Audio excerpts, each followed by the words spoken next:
Sim, pode, estou gravando já.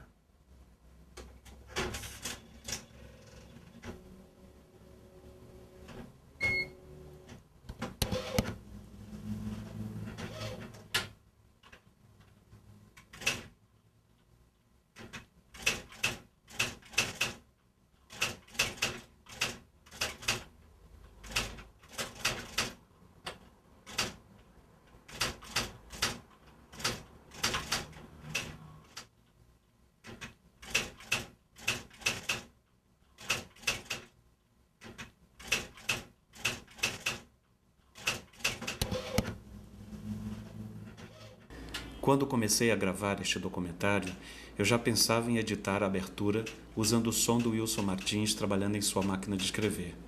Mas a imagem não seria uma tela preta.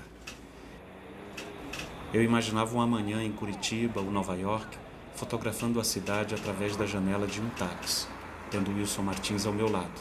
Era o transporte que ele usava. A música também já estava escolhida. Eu tinha pensado em uma variação de um tema de Brahms, um dos compositores de sua preferência. Mas infelizmente não tivemos tempo para gravar esta sequência. Wilson Martins já não estava conosco.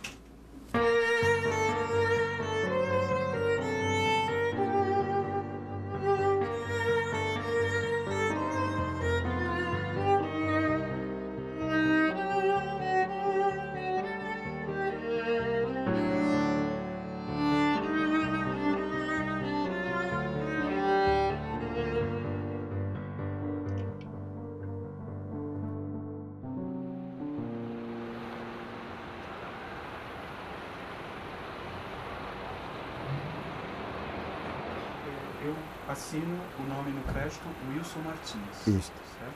O senhor pode falar para mim, Wilson Martins?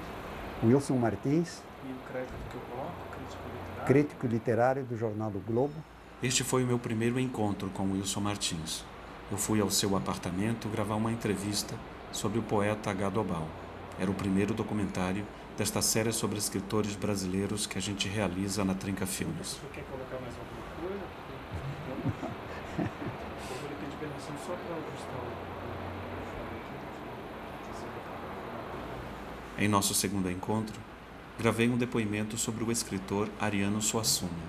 E já tínhamos, naquele momento, começado a gravar um documentário sobre o próprio Wilson.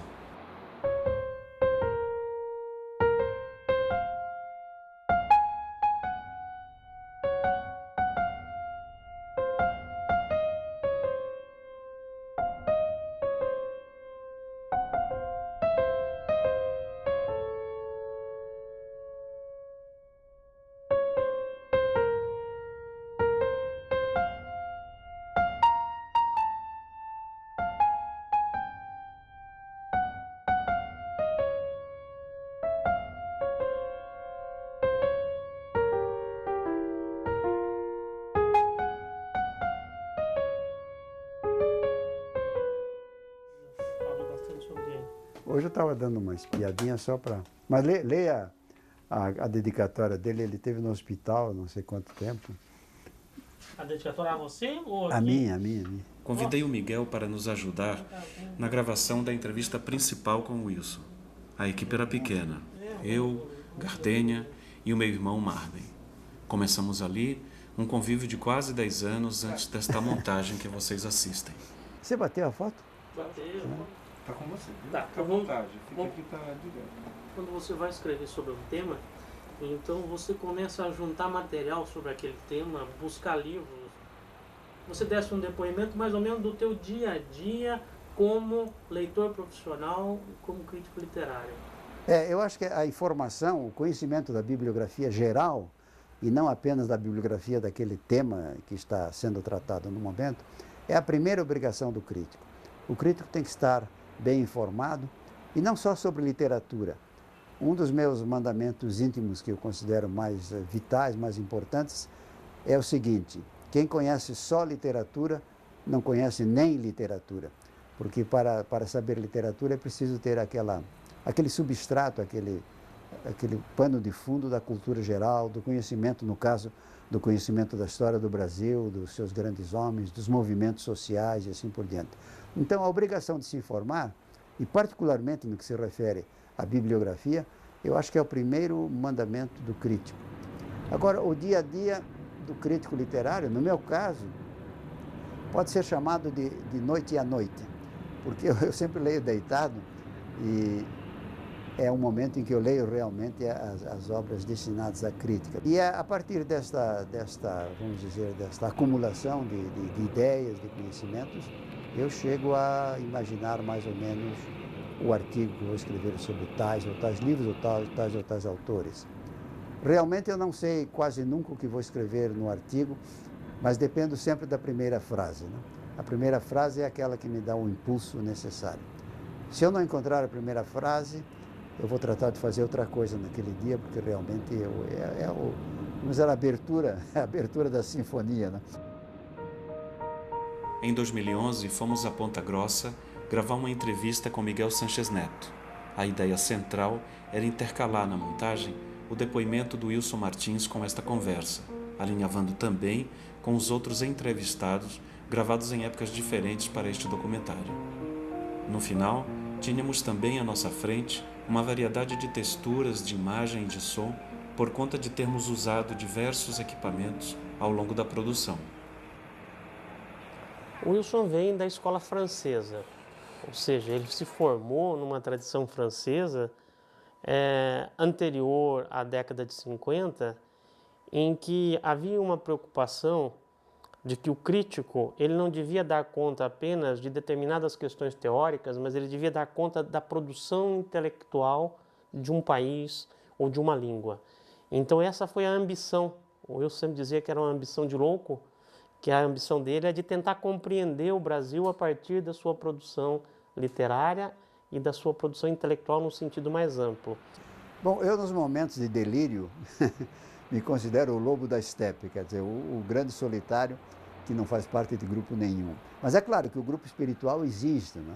Eu sou amigo íntimo de Euclides da Cunha, ou de Joaquim Nabuco, ou de Machado de Assis, é uma coisa que não se pode negar.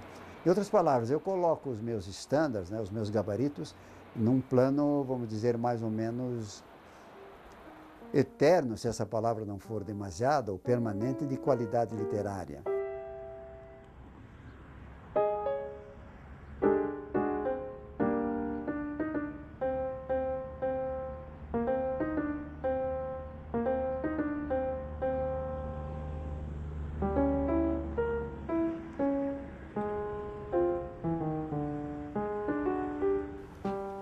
Eu vou tirar tua cadeira só para lá. Ah, claro, para não ficar um elemento a mais. E em cima da mesa não funciona? Não, porque pode, além de ser um peso que eu fico com medo do vidro, aqui eu posso controlar em um direcional. Ok. Tá bom. No fundo, o escritor desconhece a sua própria obra, desconhece o que ela significa para os outros. E só a crítica pode fazer isso. Porque os outros, o leitor, digamos, mesmo um bom leitor, ele tem dificuldades em dizer exatamente o que a obra literária lhe provocou, né? Então, normalmente, fica em juízos como gostei, não gostei, que são interessantes, enfim, não é? Especialmente se são bons, né? Mas o crítico literário diz o porquê. A boa crítica literária faz isso, né? O porquê o livro funcionou ou o livro não funcionou. Eu não tenho dúvida que a crítica literária, quando exercida da forma adequada, honesta, competente, ela é um instrumento notável para melhorar a qualidade da produção literária e também para educar o público leitor a respeito do que selecionar nesse verdadeiro oceano de publicações em que a gente vive atualmente.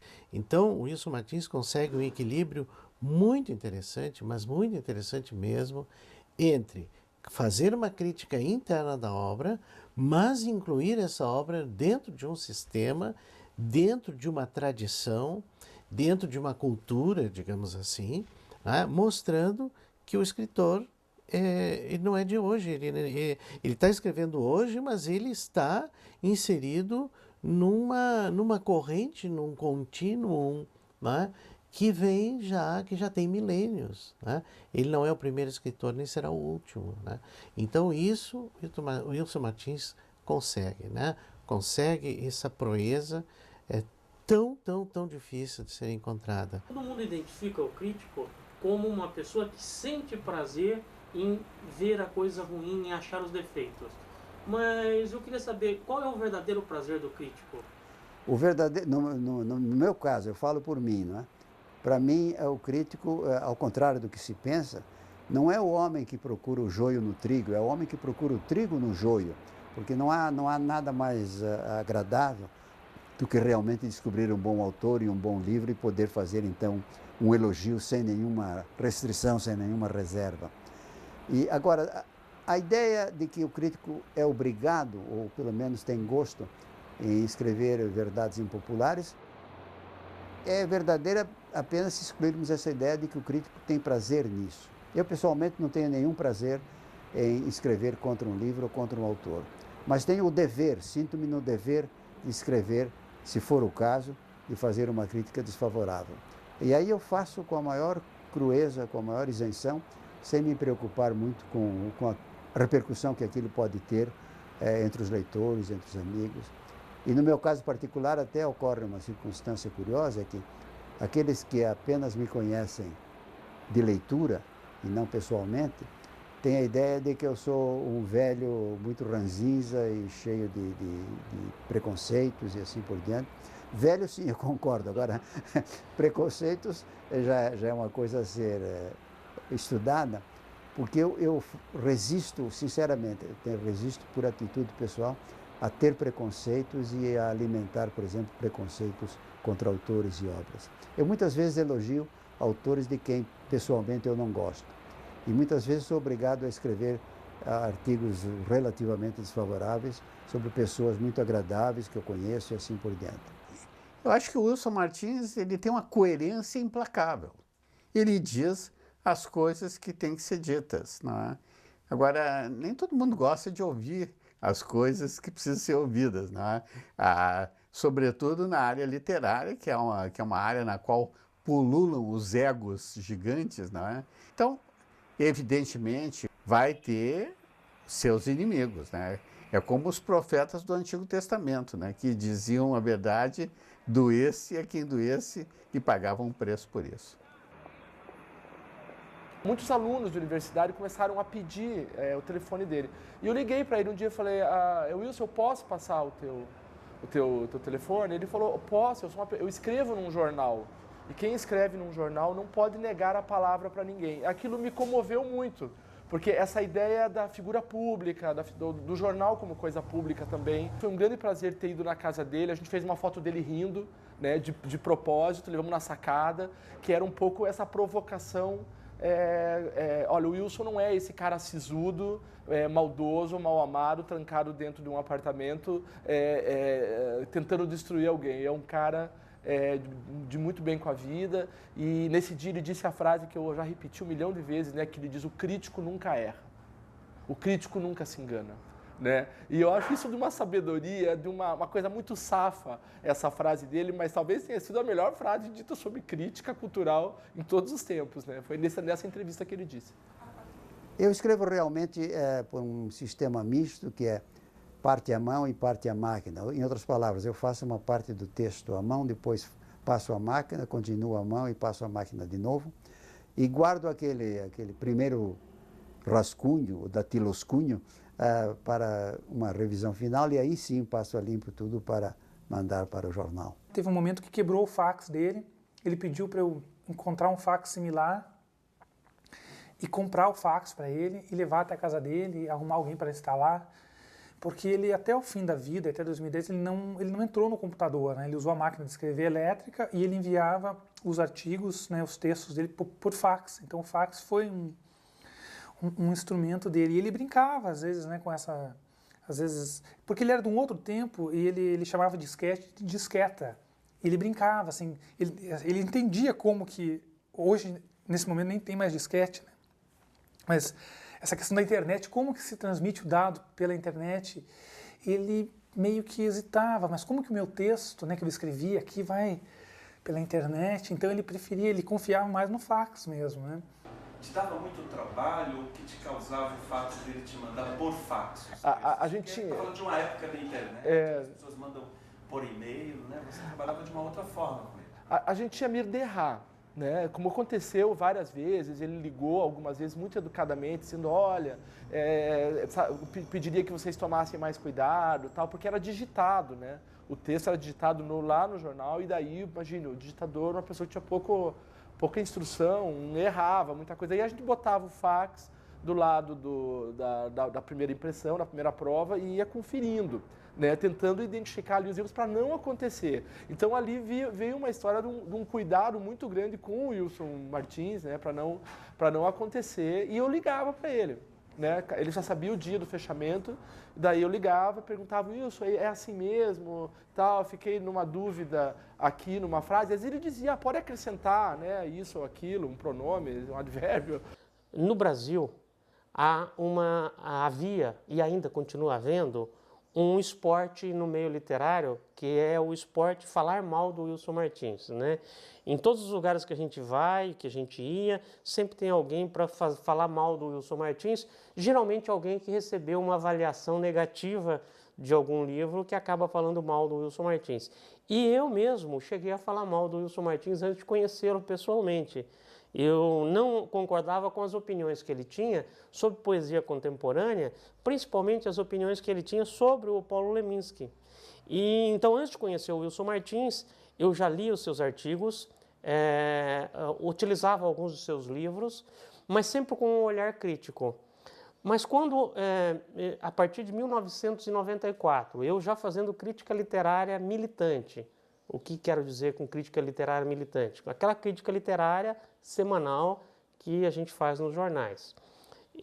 Caiu nas minhas mãos um dos pontos de vista que estava sendo lançado e eu li foi a primeira vez que eu li uma coletânea de artigos de jornal do Wilson Martins, do começo ao fim, e eu fiquei deslumbrado. Eu falei, meu Deus, o que esse homem está fazendo dentro da cultura brasileira? Ninguém fez até agora. Então foi a partir da reunião dos artigos de crítica dele que eu percebi a importância de toda a outra produção do Wilson Martins, da história da inteligência, da crítica literária no Brasil, de um Brasil diferente, que são os ensaios que têm, digamos, mais uma cara de ensaio. O ponto de vista que se deve manter é o seguinte, não ter a menor preocupação com a repercussão dos seus juízos, dos seus julgamentos. É fazer aquilo com sinceridade, jogar aquilo no ambiente público, para os leitores, e simplesmente aguardar, porque se aquilo estiver certo, algum dia ficará provado que está, e se não estiver certo, temos que nos resignar, é a condição humana, né, de que o crítico também não escapa. Né? O que a gente vê é que a tua temperatura, ou ela é fria, ou ela é quente. Né? Quando ela é quente, quando você diz os elogios com todos os adjetivos, sem nenhum medo de usar os adjetivos. É verdade. E quando ela é fria, quando você diz também todos os adjetivos negativos... Gelados. Gelados, né?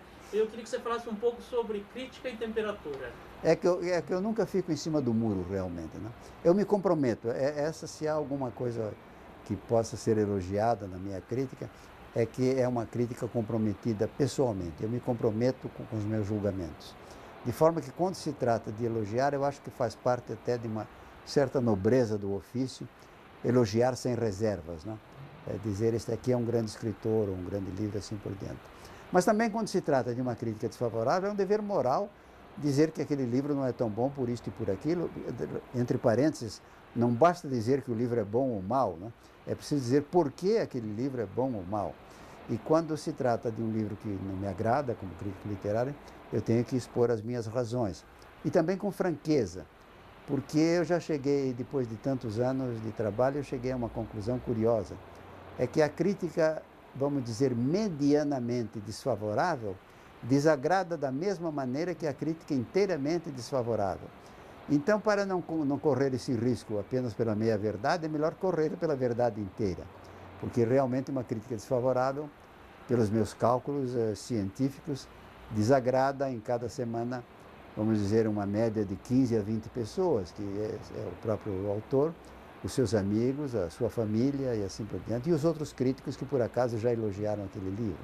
Mas isso é o risco da profissão e que se deve correr alegremente. Eu acho que é uma coisa que se deve até correr com espírito esportivo. Eu escrevo isto e agora vocês se arranjem, não?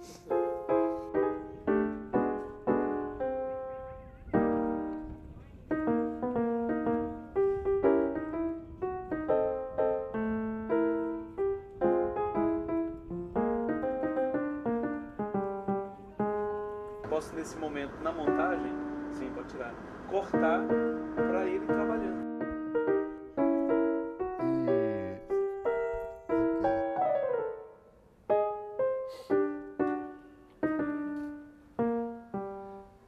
O Wilson Martins é um homem, um ser essencialmente ético.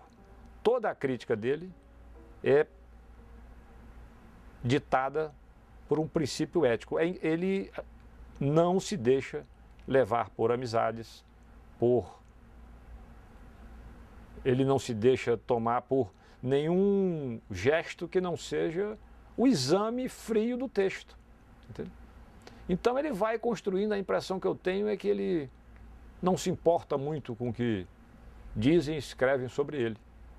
Ele vai fazer, ele ri. Eu já li ao telefone, quero deixar esse depoimento aqui, que eu já li ao telefone vários textos contra o Wilson Martins. Alguns de ataque até pessoal, que não chegam a ele lá. Eu já li.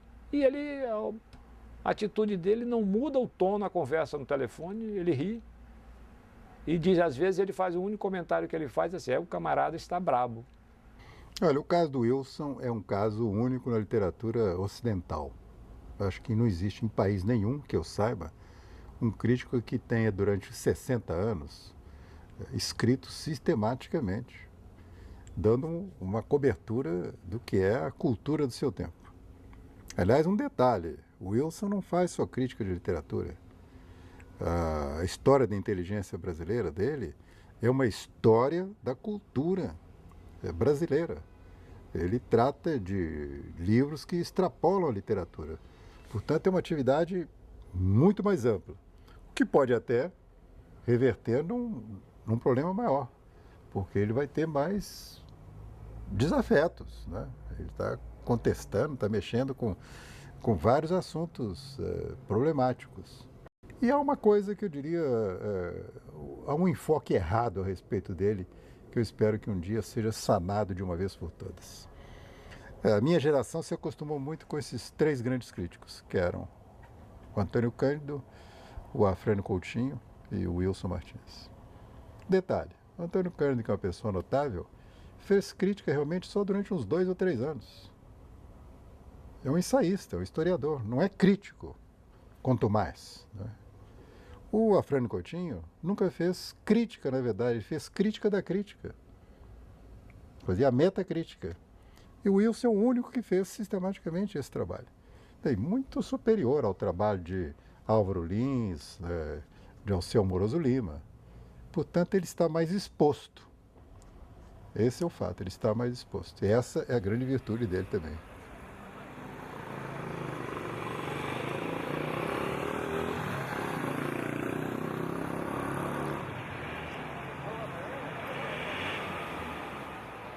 E você descobriu vários autores. Eu queria que você falasse sobre alguns dos autores que você foi o primeiro a dizer, não, esse realmente é o mestre, esse é um grande escritor. Aquelas opiniões que tomaram dianteira em relação à recepção da obra no Brasil. Aí há até um certo prazer sádico, não é?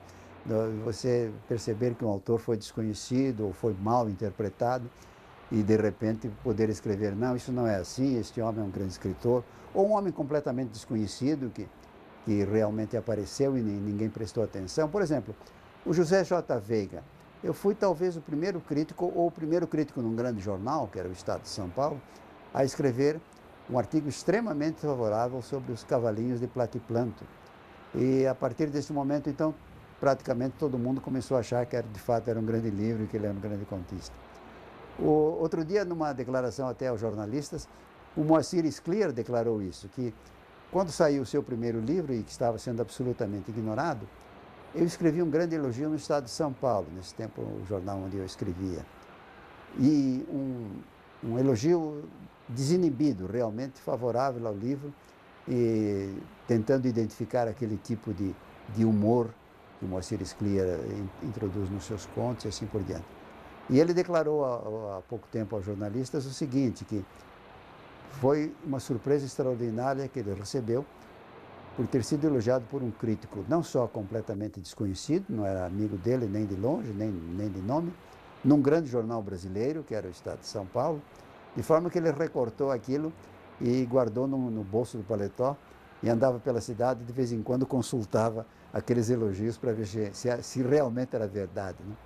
E outras vezes eu tenho opiniões, vamos dizer, arriscadas, que são mal recebidas e que depois o tempo, que é o meu grande aliado, o tempo comprova que eu estava certo. Por exemplo, eu escrevi que o Guimarães Rosa, na verdade, não era um romancista, ele era um contista. E que o Grande Sertão, na verdade, é uma série de contos ligados uns aos outros por justaposição, mas não formam um romance. Isso foi muito mal recebido e mais uma prova de que eu era um perfeito imbecil em matéria de crítica literária. Mas muitos anos depois, numa entrevista famosa a um crítico alemão, ele declarou exatamente isto. Eu não sou um romancista, eu sou um contista, eu sou um homem que escreve contos e assim por diante. Imagina a alegria com que eu li isso muitos anos depois de ter sido anatematizado pelos outros críticos. Eu lembro só, agora você me perguntou, você fez essa pergunta, eu lembrei da estante dele. Eu lembro que tinha Guimarães Rosa, e um dia eu perguntei para ele se ele gostava, ele falou que era um dos que ele relia, assim como Machado, assim como tinha livro do Miguel e do Pellegrini, que eu lembro na estante dele, né? Que não era uma grande biblioteca, era uma parede só, e ali ficava o absolutamente essencial. Ele viveu sempre cercado de livros. Agora, era um homem que não tinha o apego material ao livro. Eu acho isso uma coisa legal para falar. Porque, geralmente, quando você tem um cara que gosta muito de livro, um bibliófilo, ele não quer que risque o livro, ele quer guardar o livro muito bem. Os livros do Wilson Martins, depois eu posso até procurar, eu tenho alguns que ele me deu, eram anotações feitas à caneta. Caneta vermelha, como se fosse o professor fazendo a correção do trabalho. Ele abria os livros sem maior respeito, quebrava a lombada dos livros e ele tinha assim o apreço era pelo que o livro trazia, não era o apreço, não era um fetiche pelo objeto livro, pela mercadoria livro. Tem alguns livros que tu mostrou pra gente, né, que terminou participando também, né? Você pode mostrar pra gente? Vamos lá. Vamos lá dar uma olhada neles? O que é interessante é que eu moro nessa casa aqui, ela acho que umas 5 quadras de onde o Wilson morava, né? É bem pertinho mesmo. Pertinho, e eu sempre morei muito longe dele, né? Eu sempre morei assim, uma distância, às vezes mais de 1 hora. Aqui nessa prateleira a gente vê os livros da coleção Brasil Diferente, né? Que foi a coleção editada pelo Miguel Sanches Neto, na época que ele era diretor-presidente da Imprensa Oficial do Paraná, entre 99 e 2002. Aí a gente teve uma grande felicidade, né, a ideia do Miguel de fazer uma homenagem ao Wilson, aqui o mestre da crítica. Esse livro foi nos 80 anos, 80 não é? Foi ele. Comemorando os 80 anos dele. Foi um livro com várias contribuições. Tem um texto do Luiz Antônio de Assis Brasil também. Do Scliar. Do Scliar também. A gente viu aparecer ali pela imprensa, já em 2003, uma reedição de Um Brasil Diferente. A gente vê aqui em cima os originais aqui do Ponto de Vista, né? A coleção que ele reuniu toda a crítica dele até... Você teve um trabalho especial nesse último. No 15º, ele fez uma dedicatória aqui. Você pode ler? Para o Márcio, excelente editor e amigo ainda mais excelente. Abraços, Wilson Martins. 24/7 de 2004. E tem daí na sequência a continuação desse projeto, como pela Top Books, não é? O Zé Mário daí da Top Books pegou e decidiu dar prosseguimento, né, ao Ponto de Vista com outro título, né, mudou de editora, vira Ano Literário. Também tem 2 volumes. E ali eu vejo a história da inteligência brasileira, né? A primeira edição. E essa era a coleção dele, né? Aconteceu alguma... Eram os livros dele? Eu comprei uma coleção dessa até numa feira de livros aqui no Sebo. Não sei se era no Sebo aonde, uma nova. E daí, acho que eu não lembro qual era o trabalho, o projeto. Eu sei que eu acabei deixando na casa dele, por exemplo, aqui, ó, esse aqui é uma edição mais nova, mas a gente acabou trocando os volumes e eu acabei ficando com os dele. Esse aqui tá bem aberto, bem aberto, manuseado. Acabou ficando comigo e eu acabei não devolvendo. Enfim, a gente trocou de exemplares, né? E fiquei com uma raridade aqui, né? Também vale a pena mostrar que na época da imprensa oficial do Paraná a gente fez uma parceria com a editora Francisco Alves para reeditar a Crítica Literária no Brasil, que era um livro dele que estava esgotado, né, em 2 volumes, que ele recupera toda a crítica literária desde o início, né, no Brasil. De certa maneira fica impossível pesquisar sobre a literatura brasileira sem passar pelo Wilson Martins, não é? É difícil. Se você fizer essa opção de não mencioná-lo, você está, de certa forma, excluindo, né, um olhar muito rico de uma pessoa que se dedicou, né, ele nasceu nos anos 20, e se dedicou desde o começo de sua atividade de leitor a essa atividade crítica. E uma coisa muito marcante para mim, que eu tenho pensado recentemente sobre isso, é de onde vem o estilo do Wilson Martins, de onde vem o olhar do Wilson Martins. Cada vez eu me convenço mais que vem de um livro formador que para ele dizia que tinha sido a leitura mais importante da vida dele, feita no Ginásio Paranaense, em Curitiba, quando ele ainda era aluno, que foi Os Sertões de Euclides da Cunha. Então, eu acho que o olhar do Wilson Martins sobre o Brasil, ele é um olhar que vem do olhar do Euclides da Cunha sobre o Brasil, né? Primeiro, o Wilson nunca aceitou que se lessem Os Sertões como romance. Ele sempre insistiu, Os Sertões é um ensaio. Os Sertões é um livro que tenta pensar o Brasil a partir de um determinado fato, que é Canudos. E eu acho que foi os valores da geração do Euclides da Cunha, foi essa preocupação de entender o Brasil do Euclides da Cunha, que ele leva adiante de uma outra maneira, com uma outra linguagem, mas eu acho que aquilo formatou o intelectual que ele veio a ser na sequência, né? Esse olhar para o Brasil. Por isso que eu acho que ele tinha algo de nacionalista dentro da sua postura, dentro da sua preocupação. Ele é um crítico brasileiro que mais se preocupou com o Brasil. Esse é o trecho, sobre o Euclides, né? Escrito pelo Wilson Martins. Pelo Wilson Martins. Tudo isso faz com que Euclides da Cunha tenha ficado acima de qualquer outro na literatura brasileira como o criador de um estilo. É nessa linha que se vai exercer de 1902 aos nossos dias o que eu chamaria não a sua influência, mas a sua presença. Com efeito, o autor e o livro logo se transformaram em mito da vida literária, com todas as consequências aterrorizantes que tal coisa comporta. A presença avassaladora jamais se transmudou realmente em influência. Para que esta última se exerça, é preciso que seja mais liberatória e reveladora do que despótica e imperativa. Em outras palavras, segundo um postulado conhecido, a influência nada cria, mas desperta as potencialidades latentes nos espíritos que a sofrem. O Euclides foi, assim, a figura realmente que formatou esse olhar do Wilson sobre o Brasil e sobre a cultura brasileira. Essa preocupação em entender o país e também essa preocupação vernácula, essa preocupação com a linguagem que o Wilson Martins também sempre teve. Muitas vezes eu ouvi críticas ao Wilson Martins dizendo o seguinte: ele tem uma linguagem do século XIX. Ele tem uma linguagem próxima dessa do Euclides da Cunha, não com os mesmos termos e com a mesma raridade dos termos, mas é uma linguagem mais densa, digamos, que vem dessa sua leitura amorosa do Euclides da Cunha. Foi a leitura que realmente formou o crítico literário. Então, tá gravando, tá?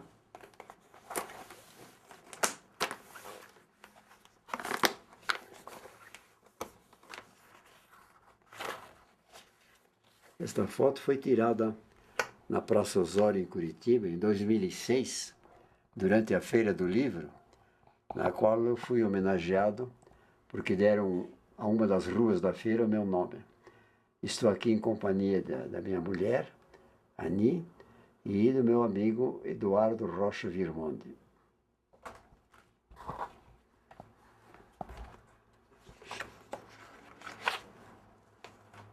Continua.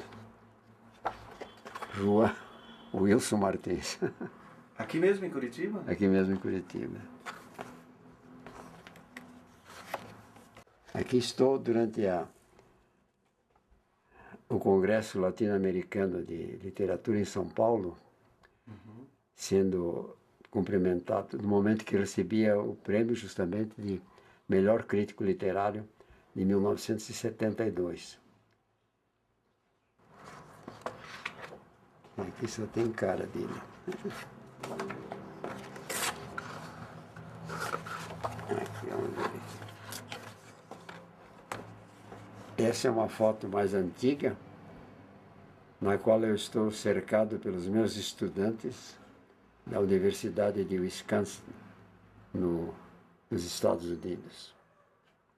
Em que época, senhor Wilson, essa foto foi tirada mais ou menos? Que década? 28 de abril de 1962. Esta aqui é a mesma foto do centro chamado Memorial Latino-Americano, Memorial da América Latina. Em São Paulo. Em São Paulo, em 1993, quando recebi o Grande Prêmio de Crítica Literária de 1992. Aqui da esquerda para a direita, nós temos Wilson Martins, o meu editor Queiroz de São Paulo, que editou toda a história da inteligência brasileira e que já é falecido. E aqui é Raquel de Queiroz. E aqui é a senhora Martins. Esta foto é o senhor também, né? Qual é? Esta que está aí, preto e branco, né? Essa mas imagina, nem tem data. Foi no tempo de D. João VI do céu, pela minha cara. Mais uma.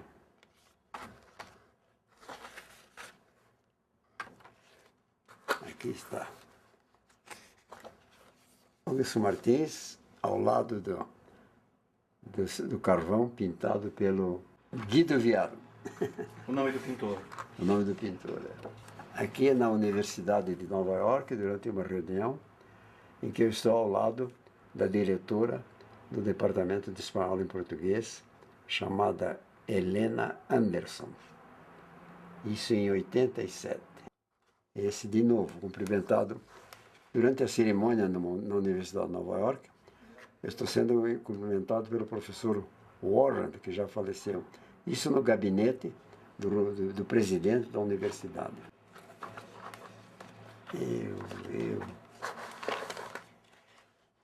Aqui, na Academia Brasileira de Letras. Nélio Lapignon, que está aí do lado. E a Nélio Lapignon está recebendo. Eu estou recebendo o prêmio José Hermílio de Moraes, pelo conjunto da obra, e isto em 1997. Essa é a dona Ana Martins.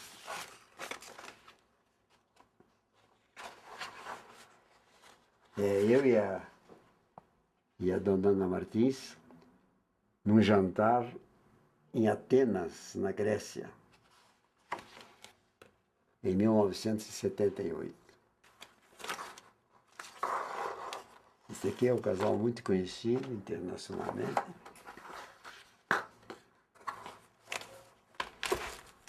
Só você que me faz remexer nisto. Bom, se eu tivesse tempo e jeito, eu organizava essas fotografias, mas não há possibilidade de fazer isso. Mas pelo menos o senhor as mantém, né? É.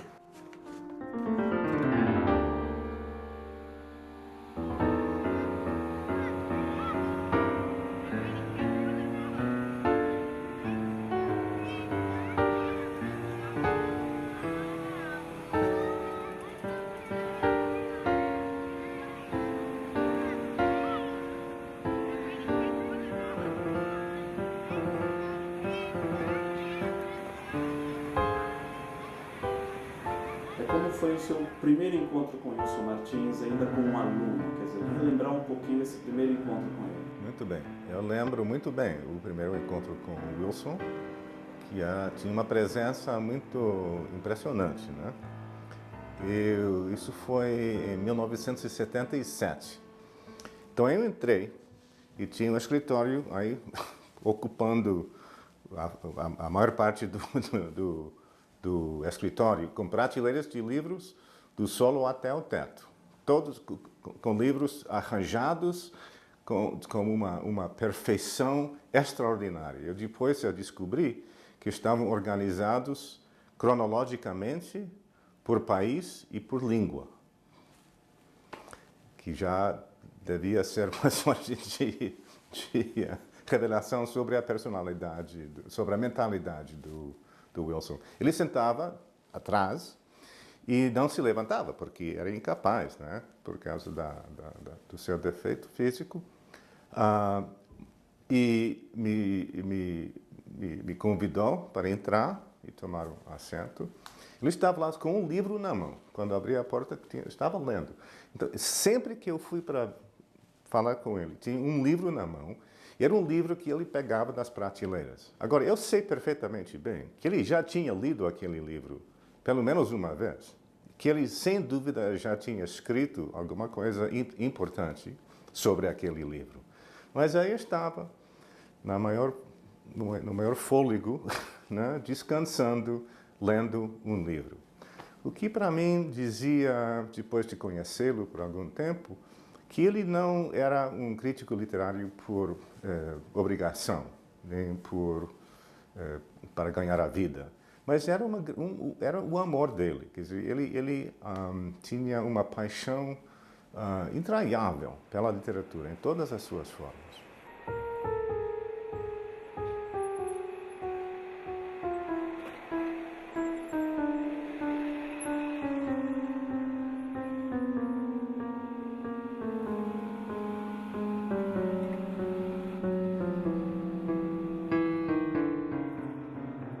E logo eu soube depois, quando ele me falou sobre o trabalho que fez na biblioteca pública, que ele ia lá, imagina, de táxi, e passava todo dia lá.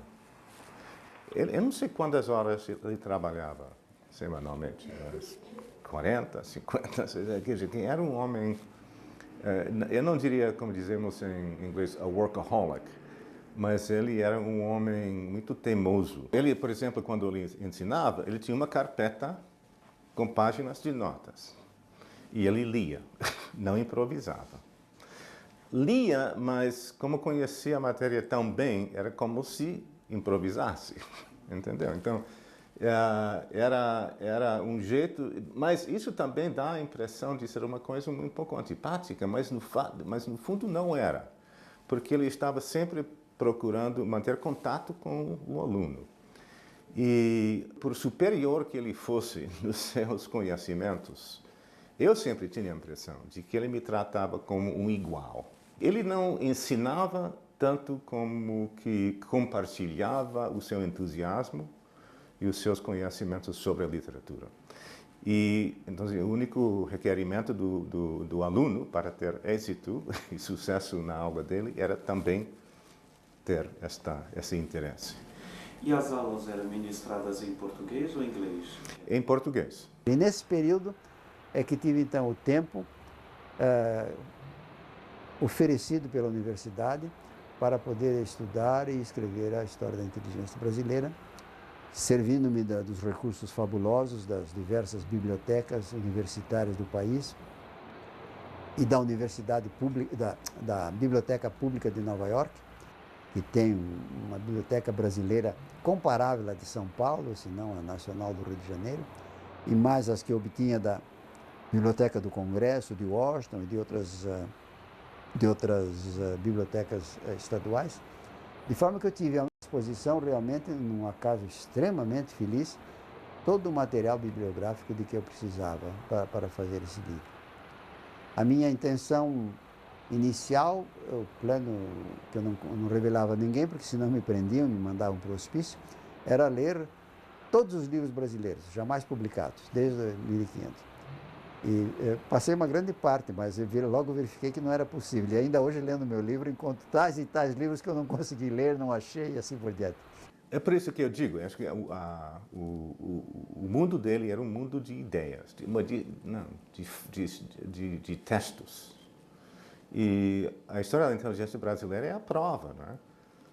Quem mais escreveu um livro sobre a história intelectual de um país, de uma cultura, em base aos livros publicados ano tras ano?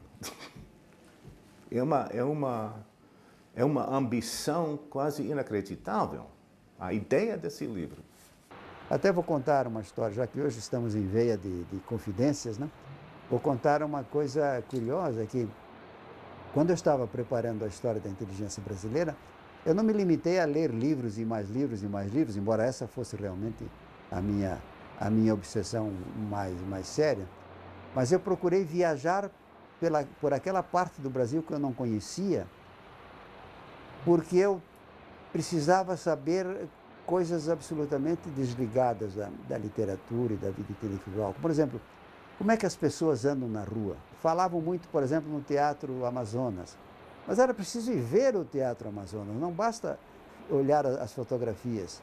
Então, a pessoa entra no Teatro Amazonas e tem aquele deslumbramento, não espera que um teatro como aquele estivesse em plena selva amazônica. Quer dizer, aquilo foram brasileiros que fizeram realmente, não? Então,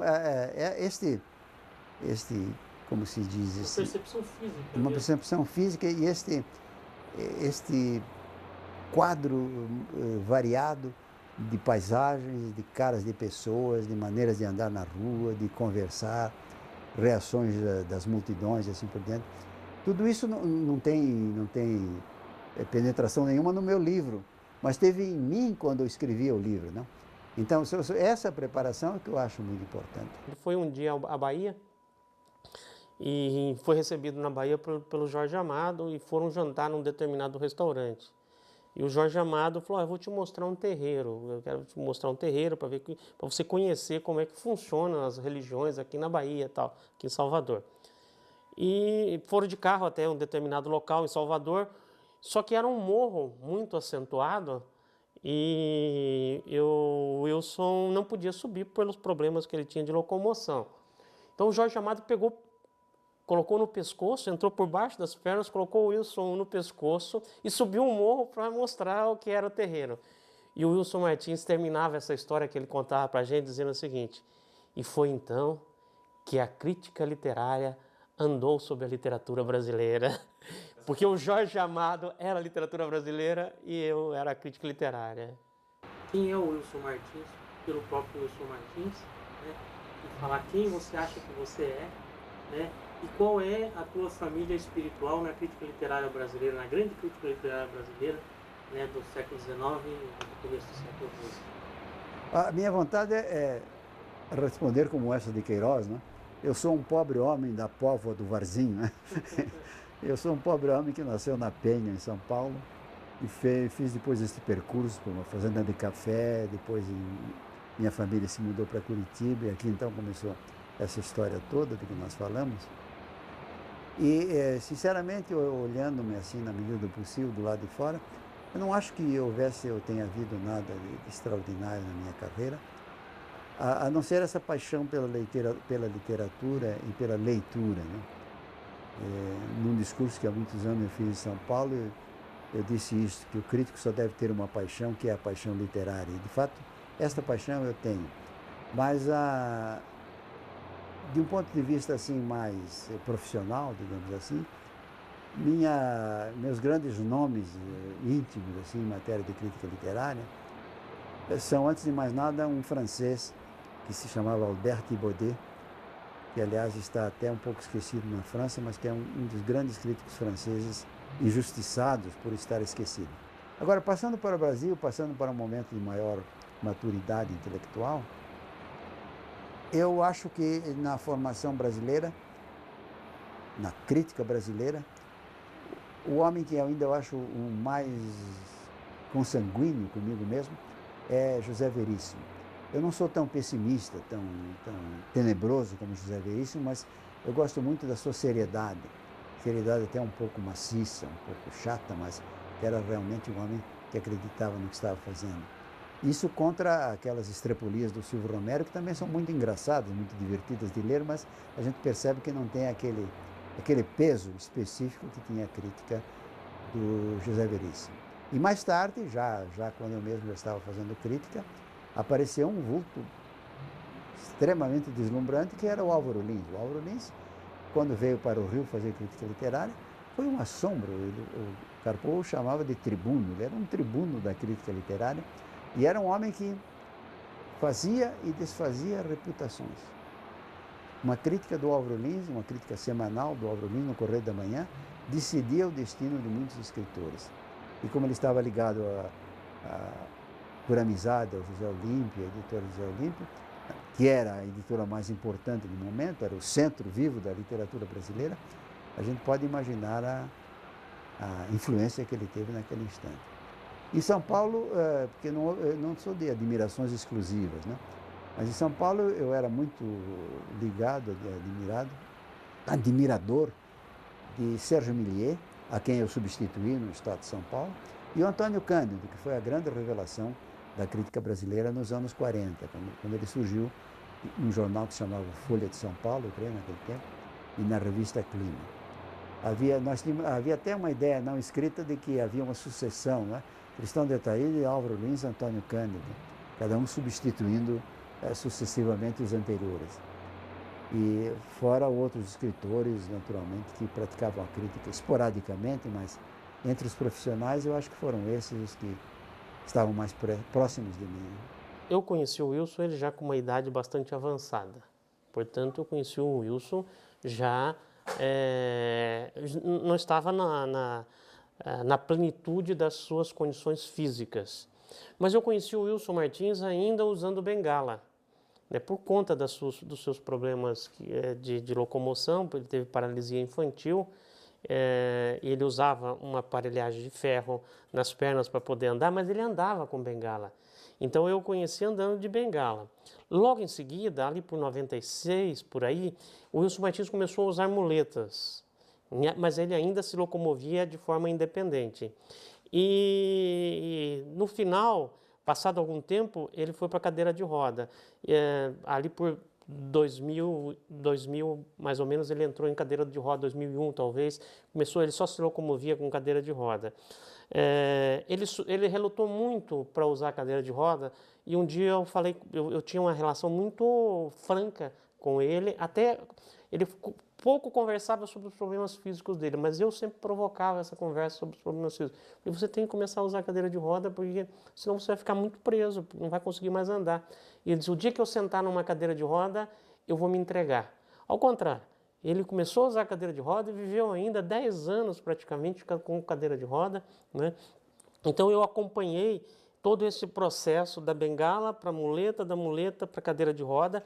Mas o momento realmente que eu senti que ele estava frágil foram os últimos encontros em que ele começou realmente a definhar fisicamente, no sentido de diminuir a massa corporal. Ele foi ficando menor, quase desaparecia dentro da cadeira. Isso foi um choque muito grande. Quando eu percebi, falei, não, ele está com uma massa muscular, uma massa corporal muito pequena, e eu acho que é o fim. Mas seguia trabalhando? Seguia trabalhando. Ele acordava religiosamente de madrugada, ele começava a ler de manhãzinha, ele lia até as 11 horas da noite, ele nunca se entregou. O Wilson parou de publicar as crônicas, as resenhas na Gazeta. Então a gente sabia que alguma coisa estava grave. E a sensação, eu estava na casa dos meus pais, eu recebi o telefonema de manhã do Oscar Rocker, contando, Márcio, o Wilson morreu, o Wilson Martins morreu, né? Uma pena, a gente sabe que você é amigo dele, tudo. E hoje você daí fica com essa tarefa do texto, né? Do texto de homenagem. E daí eu fui pro enterro e demorou para entender que ele morreu. Acho que até hoje eu ando assim, algo que eu não absorvi direito. Pela amizade. Você não está gravando o que eu escrevo, não? Não. Eu estou escrevendo bobagens aqui. Tá certo. Em novembro vai sair melhor que sair com os dedos mais. Sim, gravamos mais um pouco em novembro. Não pude ir em novembro. Remarcamos a gravação para março do ano seguinte, próximo ao seu aniversário. Infelizmente, o estado de saúde do Wilson já estava bastante delicado. No dia 30 de janeiro de 2010, recebi as últimas informações sobre ele através dos twitters escritos pelo Miguel Sanches Neto. Perdemos naquela data o nosso mestre da crítica. Foi bom fazer isso, porque minha máquina agora apareceu um defeito aqui.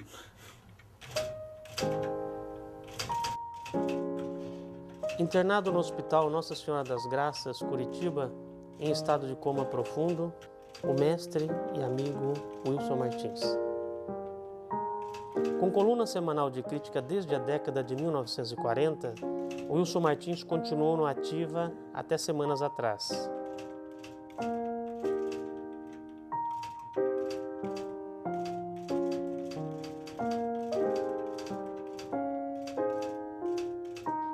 Crítico independente, afastado da vida literária, escreveu o maior ensaio sobre a cultura nacional, a história da inteligência brasileira. Seus artigos, reunidos em 15 volumes de pontos de vista e em 2 de O Ano Literário, continuam o seu estudo maior sobre os brasileiros.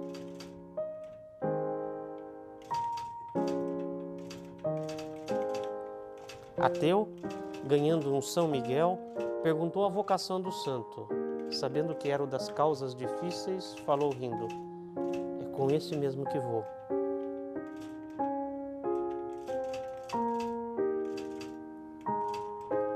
Wilson nasceu em São Paulo em 1921, mudou-se para Curitiba em 1930, juiz, professor da Universidade Federal do Paraná, crítico do Estadão, Globo, Jornal do Brasil e Gazeta do Povo. Em 1962, vai para os Estados Unidos, professor, entre outras, da Universidade de Nova York, onde se aposentou em 1991, voltando para Curitiba. Wilson fez da leitura e da crítica um exercício de vitalidade.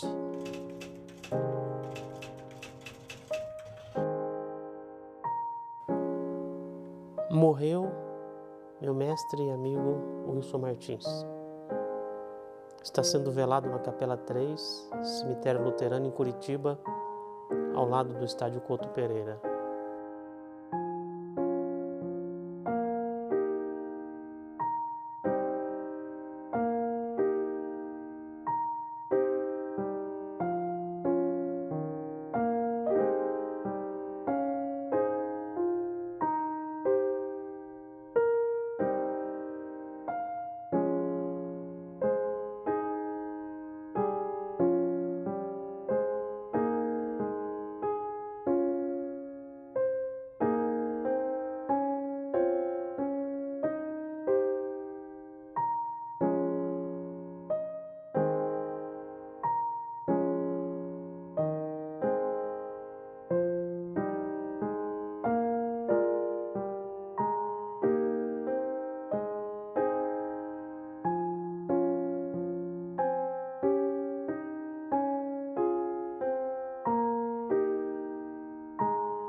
ele tinha uma gulodice pela vida, né, que se ficava muito claro pela própria comida. Ele gostava muito de comer.